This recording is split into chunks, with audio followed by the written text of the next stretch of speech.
동맥혈관 폐쇄증으로 인해 눈 중풍을 앓는 분들이 이제 협심증을 앓고 있는 분들이 많습니다. 심장 질환. 심장은 하나의 펌프질을 하는 내 몸에 이 펌핑을 해가지고 몸 전신에 혈액을 보내주는 장기입니다. 아주 튼튼한 장기고 굉장히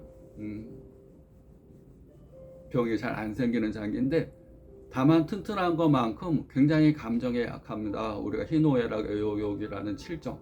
우리가 육체라는 존재는 뼈와 근육과 살과 피부, 이런 근맥, 기육, 피膜골로 이루어져 있는데, 육체적인 덩어리 속에서 감정이라는 게 생겨납니다. 감정. 희노애락 애욕이라는 칠정이 생겨나고, 그걸로 인해서 기분이라는 게 형성이 되고, 또 에너지라는 게 있습니다. 사람은 피만 있는 존재가 아니라 에너지라는 존재가 있습니다. 에너지가 다 이제 빠져나갔을 때 기가 떨어진다는 표현을 씁니다. 에너지가 막혔을 때 기가 막힌다는 표현을 씁니다. 그 다음에 누군가 얘기를 하는데 자꾸 에너지가 빠져나가는 것 같다. 그 사람을 기를 빨렸다는 표현을 씁니다. 저 사람한테 기를 빨렸다. 그러니까 누구랑 얘기를 하는데 기분도 좋고 뭔가 기운이 상승되고 좋다 그러면 그 사람 기를 빨는 게 아니라 나한테 기를 넣어준 사람입니다. 기를 빠는 사람들은 항상 불평불만에 있습니다. 흠잡기 좋아하고 트집 잡기 좋아하고 자꾸 이렇게 하지 말라고 해서 꼭 한다. 꼭 이렇게 뭐 누군가를 제한 뭐 피곤하다는 얘기를 계속 했었고, 그러면 그 얘기를 듣는 사람은 기가 빨립니다. 아침부터 기가 빨립니다. 에너지 뱀파이어라고 그럽니다. 에너지를 빼갑니다. 그 에너지 빼간 거 본인한테 써먹지도 못합니다. 그런데 같이 있는 사람 에너지를 빼갑니다. 기빨림의 사람, 그런 사람과 같이 있으면 항상 피곤합니다. 항상 긍정적인 말, 좋아하는 말, 칭찬하는 말, 즐거운 말, 항상 자기 자신의 이렇게 건강하기 위해서, 자기 자신을 행복하기 위해서, 자기 자신을 부유하게 풍부하기 위해서 말을 선택을 잘해야 됩니다. 말을. 또 감정을 선택 잘하고, 그 다음에 자기 자신의 주인은, 나는 몸과 마음이 나의 자신의 주인이 절대 아닙니다. 내 몸이 내 주인이야. 내가 팔이 아프다, 내 가슴이 아프다, 눈이 막혔다, 그것이 내 주인은 절대 아닙니다. 내 신체 일부가 병든 겁니다. 내 신체 일부가 병들듯이 사람은 보이는 부분이 있고 안 보이는 부분이 있습니다. 보이는 부분은 육체고 안 보이는 부분은 마음과 정신입니다. 마음과 정신도 주인이 아닙니다. 내 자신의, 사람의 주인은 영적인 존재입니다. 영적인 존재의 말을 마음과 몸이, 영적인 존재 주인의 말을 안 들으면 어떡하겠습니까? 주인을 무시하고 마부가 막 말을 몰고 마부의 말을 무시하고 말이 지맘대로 막 가고 그러면 이것은 다 망가지는 겁니다. 영적인 존재라는 생각에서 항상 관찰자 입장에서 내 마음이 저렇구나, 내 몸이 저렇구나, 관찰자 입장에서 바라보게 되면, 항상 제3자 입장에서 바라보면 어떤 것도 큰 문제가 되지는 않습니다.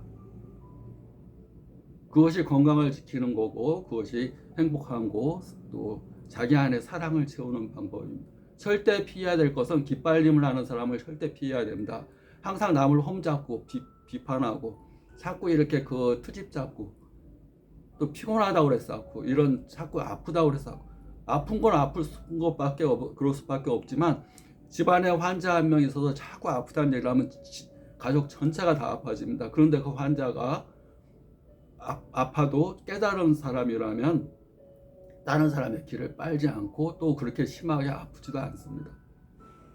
몸이 아프면 마음이 아프면 영혼이 그 사람을 관찰하고 더 깨달음의 경지, 내가 이렇게 아픈 것을 하나의 내 깨달음의, 나를 더 성장시키는 하나의 요소라고 생각하게 되면 그런 것들은 나한테 오히려 도움이 주는 거지, 내가 아프다고 해서 나를 해코지하는 게 아닙니다. 내가 아픈 이유는 내가 더 쉬라고 그런 건가, 내가 마음이 좀 삐뚤어졌나, 내가 마음이 상처가 입었나. 그 다음에 영적인 존재, 주인한테 한번 물어볼까? 주인님 오늘 어떻게 해야 되나요? 영적인 존재한테 물어보는 겁니다. 마음이 아프다고 마음한테 막 계속 그러지 말고, 육체한테 막 그러지, 주인한테 물어봐야 되잖아. 주인님 어떡할까요? 이렇게 제가 3자한테. 영적인 존재는 우주 에너지가 통해져 있습니다. 우주와 나는 소우주, 대우주가 서로 기운이 에너지라는 존재에서 같은 존재입니다. 영적인 존재는 육체의 존재가 아니라 에너지적인 존재이기 때문에 에너지는 우주의 에너지가 통해 있어서 좀 더 지혜롭고 총명하고 좀 더 통찰력이 있고 좀 더 모든 것을 다 알고 있는 사람이다 보시면 됩니다. 그래서 우리 영적인 존재를 좀 더 내 몸에 받아들이기 위해서 하는 것이 명상입니다. 몸과 마음의 아픔을 잊고 나 자신을 비우는 것, 내가 몸도 아니고 마음도 아니라는 걸 깨닫고 내가 가만히 비우고 에너지를 내 안에 간직하는 것, 그게 명상입니다. 명상을 하면 살아야 되는데 명상을 전혀 하지 않습니다. 계속 떠들고 외부로만 관심과 주의를 주기 때문에 계속 스트레스 상태에서 받게 되고 에너지가 고갈돼 버리고 내부에는 에너지가 하나도 없어서 자기 자신을 치료할 수가 없습니다. 아프면 맨날 계속 아프다고 그러고 울고 짜증내고 안에 아무것도 없기 때문에 마음은 허전하고 내 몸은 더 병들어가는 겁니다. 명상의 시간, 영적인 존재를 나의 주인으로 인정하는 시간을 갖고, 그 다음에 약을 하나를 먹더라도 한약이나 또는 뭐 약을 또 양파를 달인 물을 먹거나 고지혈증에 있어서 제일 좋은 것은 양파 달인 물, 또 깻잎 이런 것을 우리가 고기 먹을 때 먹잖아요. 양파 구워 먹고 마늘 구워 먹고 뭐 깻잎으로 쌈 싸 먹고 하듯이 그에다 기름진 것을 없애는 성질이 있기 때문에 깻잎이라든가 양파라든가 또는 고기를 마늘 같은 거 구워서 또 마늘 같은 거 이렇게 근데 양파가 먹기 제일 편하니까 양파 달인 물을 먹으면서 한약을 먹으면서 다 한약재입니다. 양파도 한약재고 우리 한약 달인 물도 한약재입니다. 먹으면서 먹기 전에 이게 내 병을 낫는다. 이걸 먹으면 좋아진다. 이건 굉장히 귀한 거다. 이것은 내가 천만금을 주고 이것을 약을 구한 거다. 엄청 귀중한 거. 나의 생명의 은인이다 생각하고 이 약을 먹으면 몸에 엄청난 효과가 있습니다. 뭐든지 귀하게 생각하고 물 한 모금, 밥 한 모금 먹으면 밥이 맛이 없을 수가 없습니다. 물이 맛이 없을 수가 없습니다. 한약이 귀하게 생각하고 먹으면 효과가 없을 수가 없습니다. 그렇게 생각하고 드시기 바랍니다. 화이팅!